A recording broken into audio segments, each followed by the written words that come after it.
자, 오늘 밤에 우리가 주의 말씀을 듣고자 합니다. 오늘 고넬료 얘기가 나오고 있어요.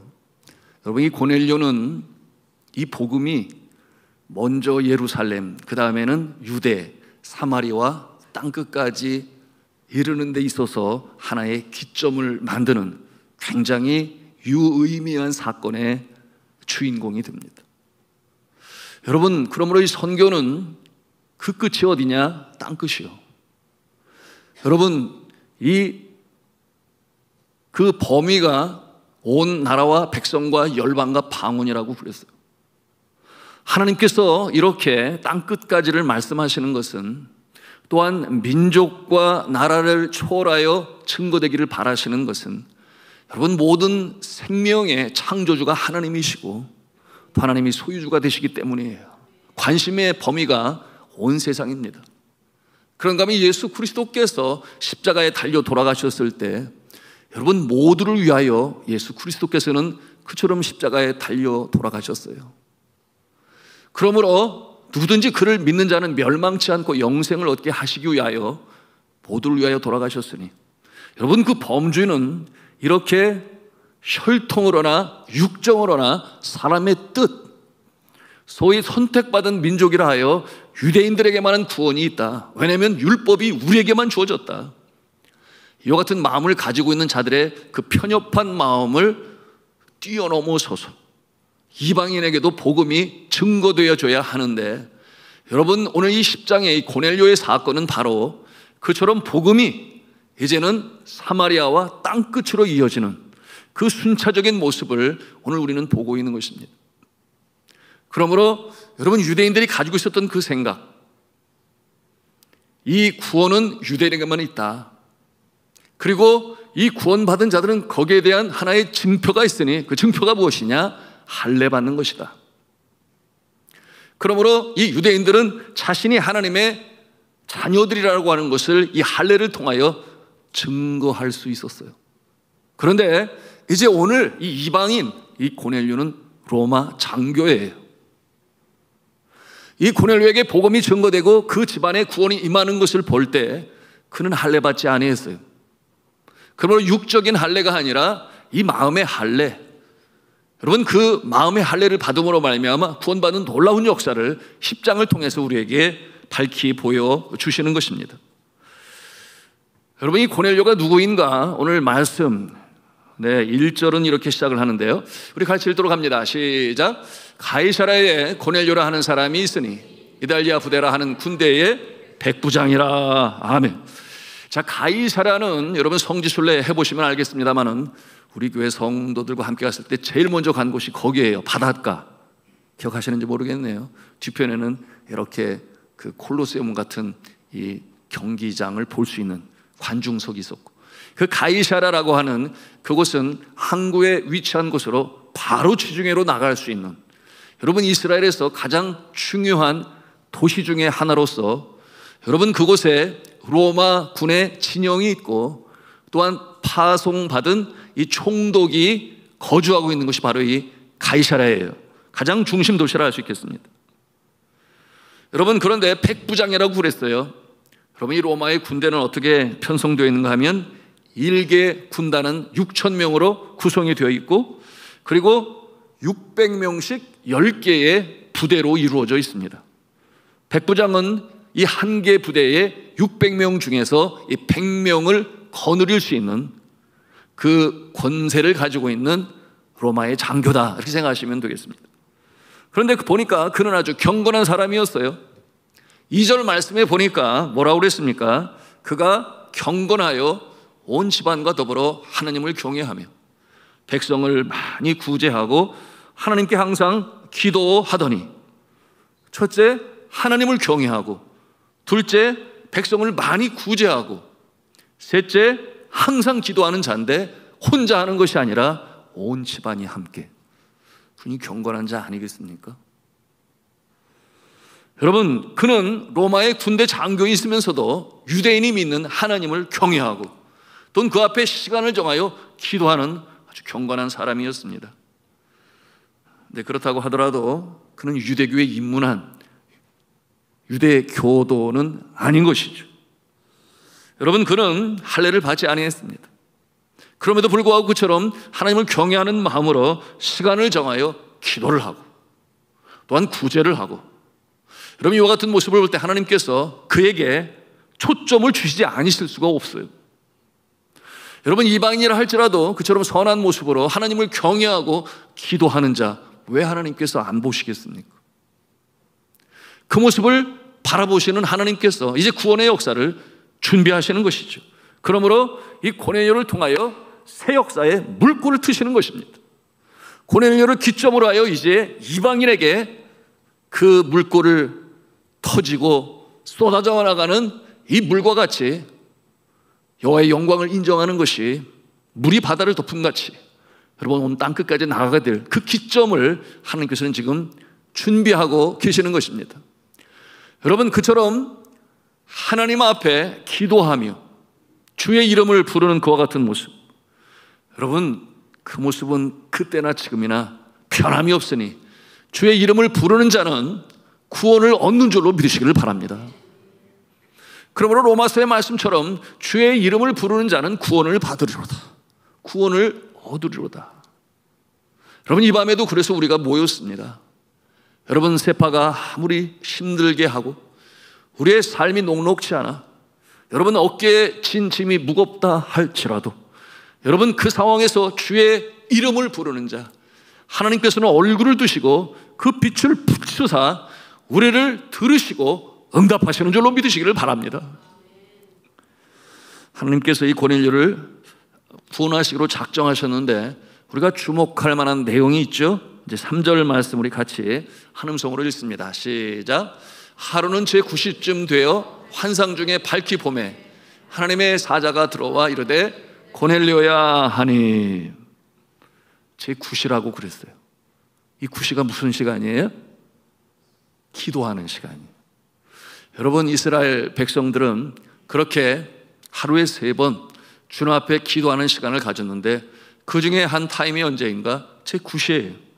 여러분, 우리가 잘 기억하지 않아요? 성전 미문에 날 때부터 걷지 못하는 자가 있었는데 성전에 제9시에 기도하러 들어가던 자들이 있었으니 예수님의 제자인 베드로와 요한이었죠. 미문에 앉아서 그 운명이 얼마나 참 기구합니까? 나면서부터 걷지를 못했으니 말이죠. 여러분, 그때 여러분 아시는 대로 이 베드로와 요한이 내게 있는 것으로 내게 주노니 내게 은과 금은 없거니와 나사렛 예수 그리스도의 이름으로 명하노니 일어나 걸으라, 그렇게 선포하였을 때 여러분 놀라운 역사가 나타나지 아니했습니까? 근데 그때가 언제였냐는 거예요. 제9시 기도 시간에. 여러분, 시간을 정하여 주님과의 만남의 시간을 정하고 주 앞에 그 시간을 들여 기도한다라고 하는 것은 우리의 경건에 엄청난 유익이 있습니다. 여러분, 보통 타임 매니지먼트라고 그러죠. 이 시간 관리 제대로 하지 못하면 그렇게 시간을 지켜 기도하기 쉽지 아니합니다. 다니엘의 기도, 물론 고국을 향하여 그가 시간을 정하여 기도할 때 하나님께서 그 모습을 기뻐하시죠. 여러분, 기도 시간에 기도할 때 이 고넬료는 어떠한 환상을 보는가? 천사, 하나님의 사자가 나타나서 아주 또렷하게 그에게 환상을 보여주시는데 그 환상은 무엇이냐? 구원받게 될 것이다, 그와 같은 내용의 환상이에요. 요바의 무드장이의 집에 시몬 베드로라고 하는 자가 있는데 그를 초청하라. 그가 너에게 할 말씀이 있다.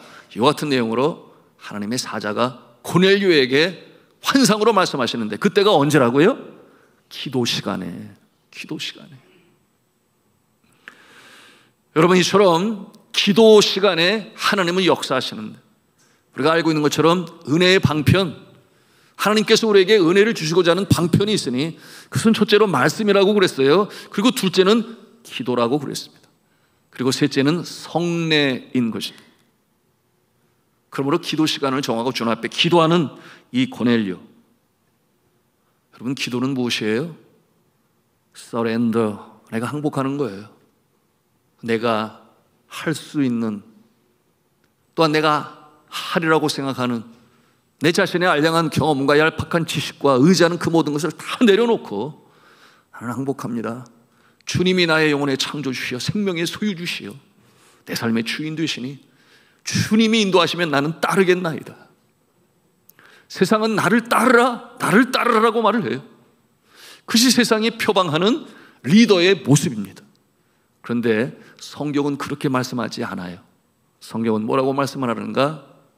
다른 사람들을 이끄는 자의 자리에서 주님 앞에 인도함을 받는 자리로. 이게 무슨 뜻이겠어요? 내가 하나님께 인도함을 받는 자의 모습에 선다면 나를 따르는 자들이 그 모습을 보고 함께 주를 따르게 된다. 이것이 성경이 말씀하고 있는 리더십의 모습인데요. 여러분, 기도라고 하는 것은 내가 자랑스럽게 여기고 귀히 여기고 그것으로 나의 우쭐하고 자랑스러워하는 그것을 다 하나님께 내려놓고 나는 주님을 의지합니다. 주님께서 인도하여 주옵소서. 나는 주를 따를 준비가 되어 있습니다. 그 항복하는 모습이 바로 기도의 모습이 되는 것입니다. 우리 교회 중보 기도 단원들 참 기도하는 중에 놀라운 역사를 체험하지 않습니까? 여러분, 그와 같은 내용들을 수록집으로 모아두면 참 오고 오는 세대에 큰 격려가 될 것 같은데요. 요즘에 우리 교회에 참 어떻게 보면 내리막길을 걷는 그와 같은 때인 것 같습니다. 결국 바닥을 치면 다시금 올라오게 될 것인데, 할렐루야, 바닥을 치면 다시금 올라오게 될 것인데, 여러분, 오늘 감사한 소식을 두 개나 들을 수 있었어요. 첫 번째는 여러분 아시는 대로 우리 이은숙 A 권사님 어찌가든지 항암 제2차가 시작이 되어야 하는데, 여러분 여러 가지 조건 상황, 또한 혈이 오르고 또 간 수치가 제대로 잡히지 아니하니까 어려운 가운데 있었는데 이와 같은 내용으로 전해왔어요. 사랑하는 산돌, 중보 기도의 힘으로 2차 항암을 안전하게 마치고 모든 혈액 수치와 컨디션이 정상인 상태로 어제 퇴원하였습니다. 어제는 오랜만에 집에서 가족과 함께 평범한 일상을 보낼 수 있는 상황에 감사한 마음과 평안함과 기쁨이 넘쳤습니다. 기도해 주신 모든 분들께 진심으로 감사한 마음 전해드립니다. 할렐루야죠? 네. 계속해서 면역력 회복이 되고 식사를 잘해서 이제 또 3차를 잘 맞이할 수 있도록 우리가 계속해서 기도를 지속해 나가야 하겠습니다. 그런가 하면 화재로 인해서, 그 후유증으로 인해서 중환자실에 누워 계신 차순호 권사님, 그 소식인데요. 어제 세종시에 정순섭 권사님 장례 예배 마치고 서울로 돌아오는 버스 안에서 제가 전화를 받게 되었습니다. 김재한 장로님이 직접 전화를 해주셨는데요. 감사함에 목이 메어서 말이 잘 이어지지를 아니하셨어요.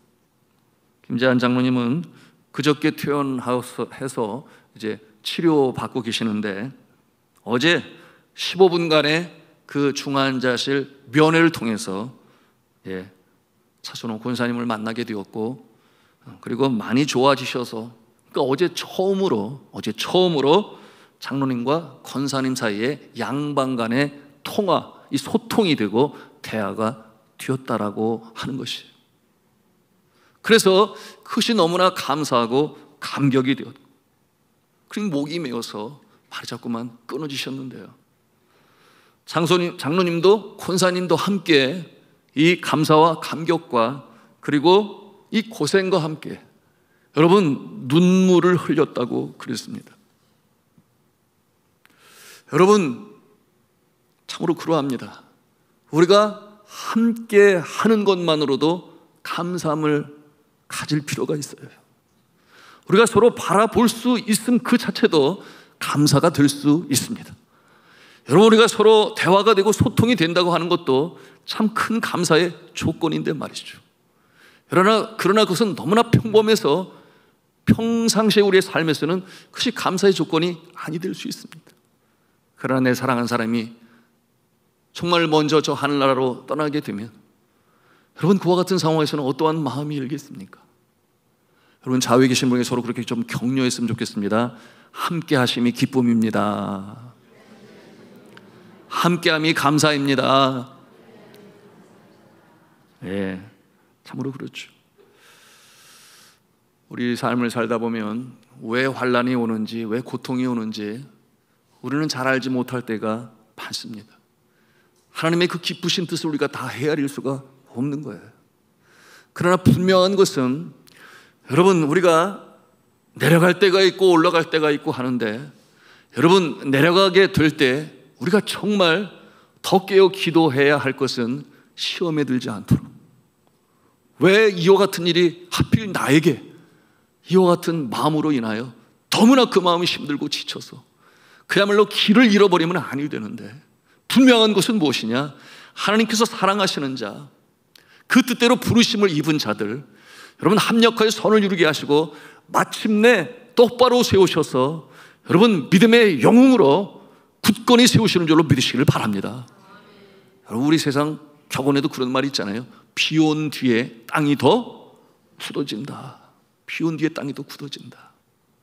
하나같이 믿음의 영웅들, 역사 속의 말입니다. 그들은 하나같이 어려운 때를 경험한 자들이었습니다. 그러므로 어려움이 뭔지를 알고 그 가운데 있는 자를 위로하고 격려할 줄 알고, 여러분 그러는 가운데 그 마음이 넓어지고 믿음이 커져서 정말 하나님이 사용하시는 일꾼이 되는 모습들로, 여러분 그것은 리서치 조사 연구에 의해서 이미 그렇게 밝혀져 보여주고 있습니다. 자, 이 고넬료는 시간을 정하여 하나님께 기도하는 자였어요. 자신이 로마의 장교, 그 당시에 로마의 시민권은 대단했죠. 그럼에도 불구하고 내가 의지할 뿐 하나님이다. 여러분, 그럴 때 이와 같은 환상을 보게 되었고 그 자신이 구원받는 놀라운 역사를 체험하게 되었습니다. 오늘 이와 같은 모습은 이 시대에 새벽에 시간을 정하여 기도하는 모습 마찬가지라고 볼 수 있겠습니다. 이게 보통 어려운 일 아니지 않습니까? 많이 어렵지요. 보통 시간 매니지를 하지 않으면 새벽에 일어나기가 쉽지가 않아요. 그런가 하면 금요일 밤은 기도하는 밤이다. 네, 오늘날 이 시대에 금요일 밤이면 위크엔드다 하여 불야성을 이루고 밤이 깨져라 하고, 귀가 시간도 늦고 그렇지만, 여러분이 이처럼 금요일 밤은 기도하는 시간, 나가서 찬송하고 기도해야지. 여러분, 이와 같은 자에게 주님의 놀라우신 축복의 역사가 있는 줄로 믿으시기를 바랍니다. 물론 중보 기도단의 이 릴레이 기도, 시간을 정하여 하나님 앞에 약속을 정하여가는 것은 너무나 귀하고 소중한 것이죠. 자, 그런데 또 한 가지 주목할 것이 오늘 말씀을 통해서 우리가 배웁니다. 우리 4절 말씀을 같이 읽습니다. 시작. 고넬료가 주목하여 보고 두려워 이르되 주여 무슨 일이니까? 천사가 이르되 네 기도와 구제가 하나님 앞에 상달되어 기억하신 바가 되었으니 아멘. 네 기도와 구제가 하나님 앞에 상달되었다 그랬습니다. 하나님 앞에 상달되어. 여러분, 이 상달되라고 하는 이 표현을 이 원어에 보면은 시제가 나오는데 그 시제가 뭐냐면 현재 완료형이에요.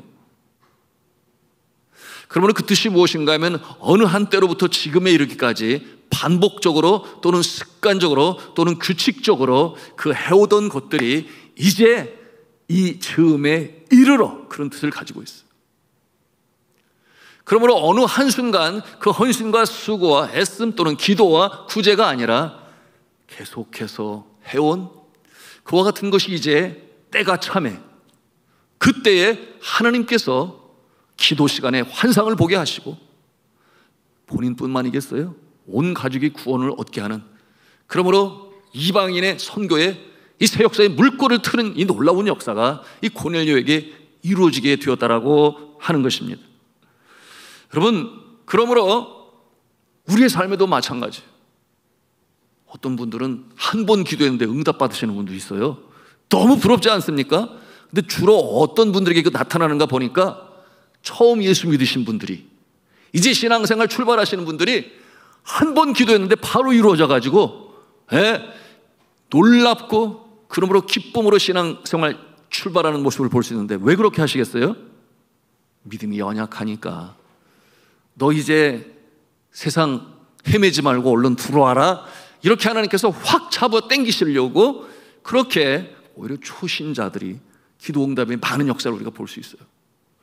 여러분, 한 번 기도하여 기도 응답 받을 수 있지만, 그러나 오늘 고넬료의 모습을 통해서 우리 믿음의 사람들이 교훈을 받는 것은 무엇이냐 하면 쉬지 하지 아니하고 어느 때로부터 지금에 이르기까지, 쉽게 말하면 기도가 차기까지 멈추지 아니하고 기도 시간을 정하여 기도하고 또한 구제를 하는 이 모습을 보시는 하나님께서 이제 그 때가 되었으니, 그 때가 언제예요?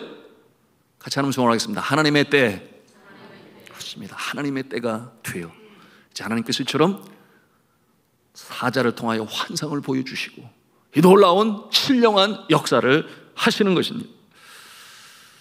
자, 여러분은 한 가지 기도 제목을 가지고 여러 날, 아니 어떤 기도 제목은 뭐 몇 달뿐만 아니라 몇 년, 특별히 인과 기도를 위하여, 그렇잖아요? 우리 가족의 부모나 남편이나 자녀가 믿음으로 똑바로 돌아오게 하기 위하여 그 같은 기도는 참 시간이 많이 걸리는 그와 같은 모습을 볼 수가 있습니다. 때로는 한 가지 기도 제목을 가지고 기도할 때는 이제 두 가지의 모습이 나타나는데, 하나는 하나님이 안 들어주시나 봐, 그래서 포기하는 모습이 있는가 하면, 또 한 가지는 어떤 모습이에요? 아이고, 하나님이 왜 똑같은 기도 또 하냐, 이렇게 물으시는 거 아닌가, 너는 왜 그 기도 제목만 가지고 기도하냐, 그러시는 거는 아닌가, 이런 생각을 가지면서도 하나님, 이거는 내 평생의 소원이니까 기도를 멈출 수가 없습니다. 나만 장군이 엘리사를 찾아와가지고 그 요단강에 가가지고 몸을 씻으라 그러는데 그것도 한 번도 아니고 두 번도 아니고 세 번도 아니고 7번까지 하라고 했는데, 여러분 그가 순종함으로 행할 때 그의 몸이 어린아이 살처럼, 여러분 그 나병이 나는 놀라운 역사를 체험하지 않아요? 여러분 엘리야가 3년이 지나면 비를 주실 하나님이 약속하셨는데, 분명히 약속하셨는데 그는 또 기도를 해요. 여러분 하나님은 약속을 우리에게 말씀을 주시지만 우리에게는 기도할 의무가 있는 줄로 믿으시길 바랍니다. 그러므로 기도함으로 우리의 그 믿음을 보시는 하나님께서, 그래 내가 너를 본다, 그래서 비가 내리는데 이 무릎에 고개를, 자신의 이 머리를 묻고 기도했다 그랬어요. 여러분 한번 해보세요. 그게 되나? 제가 해봤더니 안 되더라고요. 그렇게 쉽게 되는 게 아니에요. 그가 끝까지 기도할 때 저 갈멜산에서 지중해 쪽으로 구름 한 조각이 보이더이다. 여러분 사완에 가서 말할 때 일리야는 기뻐하면서, 그렇지, 하나님의 역사는 반드시 이루어지지, 그러면서도 기도를 쉬지 아니했던 그 모습을 우리가 대할 수 있습니다. 여러분 이 기도와 그리고 구제가 이제 하나님께 상달되었다 그랬어요. 때가 된 것입니다. 여러분 그 때가 오기까지 포기하지 아니하고 여러분 끝까지 기도하심으로 여러분 놀라운 응답의 역사를 체험하시기를 주님의 이름으로 축원합니다. 그런데 우리가 꼭 알아야 할 것 있죠? 그게 뭐냐 하면 성경에 보니까 내 기도와 구제가 라고 말씀하고 있어요. 기도와 구제가. 여러분 이 구제는 어렵고 힘든 자들을 바라보면서 아버지의 마음을 품고 어찌하든지 내가 가지고 있는 그것으로 그를 돕는 것인데, 그것이 때로는 함께함으로 인하여, 그런가 하면 나의 시간을 드림으로 인하여, 그런가 하면 또한 물질로 어려움을 당하고 있다면 내가 가진 물질로 돕는, 이것이 바로 구제예요. 이 구제는 아버지의 마음을 품지 않고서는 참 하기가 쉽지 않습니다.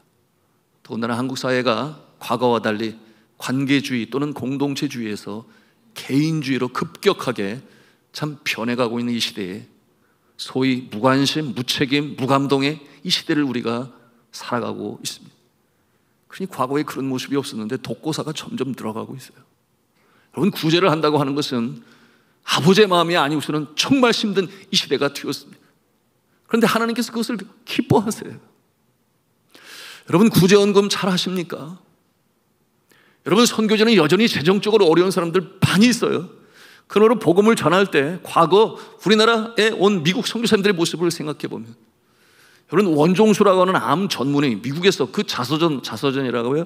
여하튼 그 책으로 인해서 많은 사람들의 은혜를 받은 원종수의 어머님이 어떻게 원종수를 키울 수 있었는가? 그는 미국의 선교사님 집에 파출을 보러 가서 일을 하면서 그 선교사님의 은혜를 입고 도움을 받아서 그렇게 훌륭한 아들로 키워낼 수가 있었습니다. 여러분 오늘날 이 시대에 여전히 먹을 것, 입을 것, 마실 것, 누군가의 도움이 없이는 힘든 자들이 우리나라에 없다면 저 선교제는 얼마든지 있어요.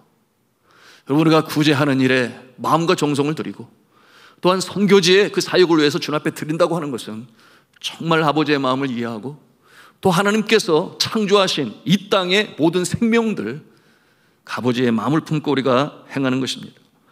자, 2절에 보니까 뭐라고 그랬어요? 2절에 보니까 같이 읽겠습니다. 시작. 그가 경건하여 온 집안과 더불어 하나님을 경외하고 백성을 많이 구제하고 하나님께 항상 기도하더니. 아멘.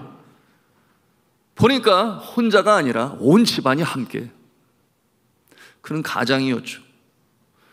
우리가 이렇게 생각할 수 있습니다. 내가 가장이고 내 집안의 영적인 제사장이니까 내가 대표로 기도하면 우리 가족 전체가 복을 받을 거지. 그 말이 다 틀렸다라고 말할 수는 없어요. 수로보니게 여인의 그 딸을 위하여 주님 앞에 나와 기도할 때 그 딸과 함께 오지 아니하였지만 이 어머니의 믿음을 보고 하나님께서 그 딸의 그 심한 귀신 들린 자도 고쳐주셨어요. 그와 같은 역사는 반드시 일어나지만 그러나 더 복된 모습은 무엇이냐? 함께 하는 거예요. 함께.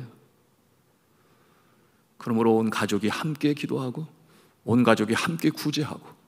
여러분, 이와 같은 모습은 영적 유산을 물려주게 되는 것인데요, 여러분, 예수 그리스도께서도 말씀하셨습니다. 두세 사람이 내 이름으로 모인 곳에는 나도 그들 중에 함께 있느니라. 여러분, 이 말씀을 주신 그 배경이 무엇인가? 함께 모여 기도하고 함께 모여 간청하라, 그 같은 내용으로 주시는 말씀이에요. 그러니까 뭐예요? 개인적인 기도 정말 중요하지만 그러나 하나님이 기뻐하시는 더 복된 모습은 뭐냐? 함께 하는 것이다. 여러분, 이 밤에도 우리가 함께 기도해요. 개인적인 기도도 있지만 공동의 기도 제목을 가지고 같이 기도해요. 여러분, 그러기에 이 기도 하나님이 더 빨리 들어주심을 믿으시기 바랍니다. 자, 연관하여 성경 말씀 24절을 찾아가서 우리 함께 보기를 원합니다. 24절 말씀 같이 읽겠습니다. 시작. 이튿날 가이사랴에 들어가니 고넬료와 친척과 가까운 친구들을 모아 기다리더니. 고넬료가 가까운 친척들과 또한 친구들과 다 함께 모여서 기다렸다 그랬어요. 왜 그렇게 했겠습니까? 나 혼자 구원받는 것이 아니라 함께 구원받으려고. 이것이 영혼을 사랑하는 모습임을 우리가 알 수 있었습니다. 자, 이렇게 함께 구원받고자 하는 것은 그가 기도하는 중에 사자를 통하여 그에게 주신 명령이었기 때문에 또한 그러했습니다. 자, 이 부분을 확인하기로 원하는데요, 우리 11장 찾아가서 13절 14절 말씀 되겠습니다. 우리 같이 읽도록 합니다. 시작.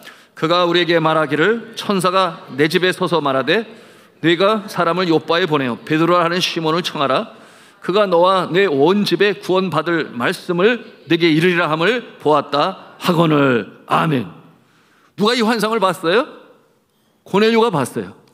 그런데 이 하나님의 사자가 뭐라고 말씀을 하고 있는가 하면 너와 내 온 집에 구원받을 말씀을 이제 베드로가 와서 너에게 전할 것이다, 이렇게 말을 하니까 그렇지, 나뿐만이 아니지, 너와 내 온 집, 친척, 친구들까지. 그러므로 그가 그들을 부르고 이 베드로를 맞이하게 된 것입니다. 여러분, 이와 같은 은혜의 역사가 어떻게 일어날 수 있는 것입니까? 여러분, 그가 기도 시간에 기도하고 그리고 그 기도가 차기까지 구하고 구제를 함에 있어서 그것이 규칙적이든 습관적이든 온 집안이 함께 일을 행할 때 당연히 그 집안은 이미 하나님께서 복 주시기로 작정하신 것이죠. 그러므로 그 영광의 날을 이루게 된 것입니다. 여러분, 하나님의 아버지의 마음을 품는 것은 이처럼 나라는 울타리를 넘어서서 이웃의 어려운 부분까지 챙기는 것이니 나를 돌아볼 뿐더러 또한 남을 돌아보아 나의 기쁨을 충만케 하라. 그야말로 인간관계의 황금률이죠.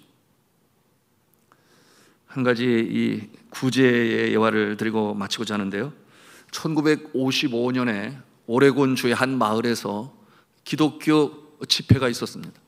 그래서 이 마을에 농사를 짓는 부부가 그 집회에 참여하게 되었습니다.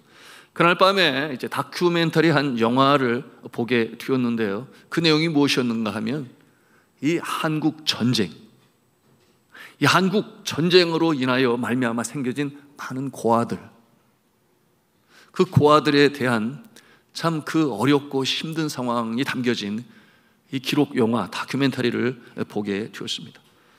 그리고 그것이 끝나자 월드 비전의 당시 회장님이셨던 밥 피어스 목사님이 이제 이 한국 전쟁 고아들, 우리가 그들을 양육해야 합니다, 이와 같은 내용으로 격려하고 독려했습니다. 그 자리에 참석한 부부가 진지하게 그 밤에 성령께서 그 마음에 감동 주시는 것을 가슴에 담고 기도했습니다. 그리고 부부가 함께 동의했어요.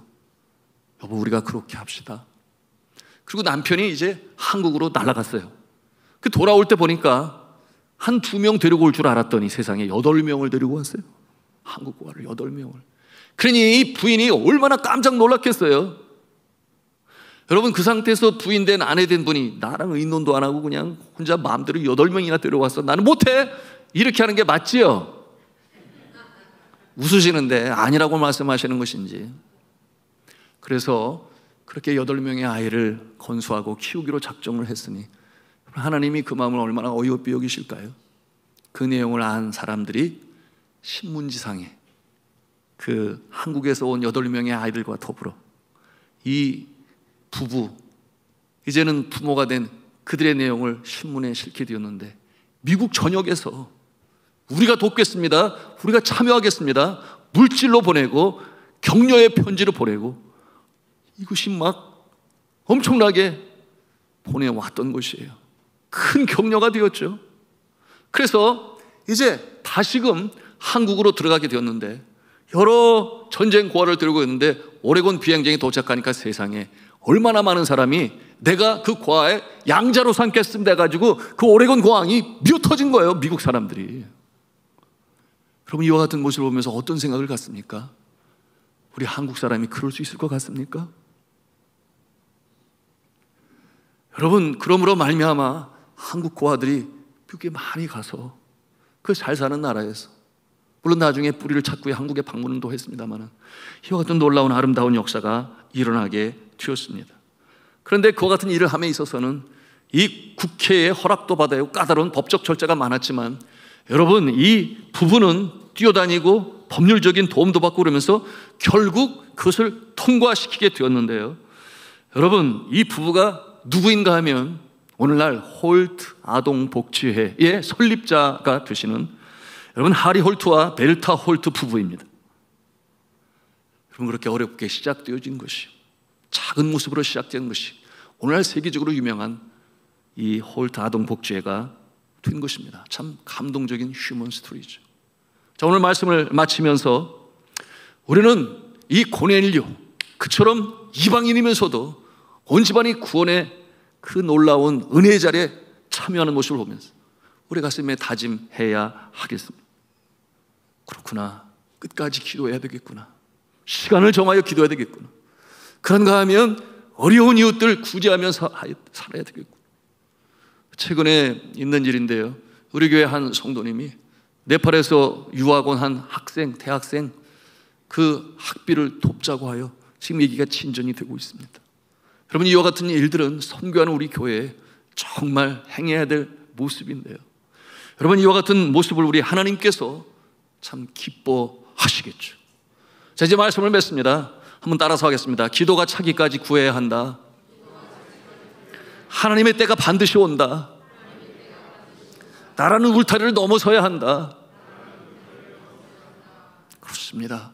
그러므로 어려움에 처한 자를 기꺼이 마음을 나누고 시간을 나누고 기도를 나누고 물질로 나누는 이 같은 모습으로 말미암아 너와 내 온 집이 구원을 받으리라, 이 축복의 역사가 있기를 주님의 이름으로 축원합니다.